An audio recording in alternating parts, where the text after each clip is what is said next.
खंड करना। 120 हमें दिया गया है, तो बेटा ये आपको बड़ा आसान है, सबको पता है। इस तरीके से हम फैक्टर कर लेते हैं। 120 को 2 से भाग किया 60 आया, फिर 2 से किया 30 आया, फिर 2 से किया 15, फिर 3 से 5 से और 1 आ गया, है ना। जब तक 1 नहीं आता करते रहते हैं। तो 120 को हमने कैसे लिखा फाइनली, 2 गुणा 2 गुणा 2 गुणा 3 गुणा 5 गुणा 1, है ना। अब बेटा हमारे पास जब हम द्विघात समीकरणों का काम करते हैं तो इस तरीके से क्वेश्चन आता है, और हमें 120 के इस तरीके से फैक्टर करने होते हैं कि 23 मिल जाए आपको, है ना।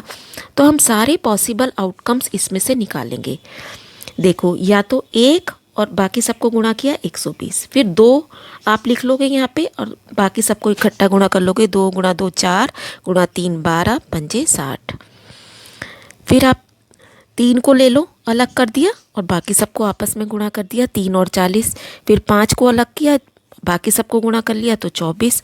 अब एक एक करके हम सबको गुणा कर चुके हैं। अब 2 2 के जोड़े बना लो, 2 गुणा 2 4, बाकी तीनों को अलग किया तो 30 हो गया। फिर 6 को लिख दिया, 3 दूनी 6 और बाकी क्या बचा, 5 दूनी 10 दूनी 20। ऐसे ही 8 और 15 और 12 और 10।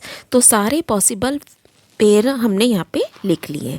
अब इनमें से हमारा फेवरेट कौन सा है या फेवरेबल कौन सा है जो कि 23 दे दे हमें जमा या घटा करने पर। अब देखिए, यहाँ से नहीं मिलेगा 23, यहाँ से नहीं, यहाँ से नहीं, है ना बेटा।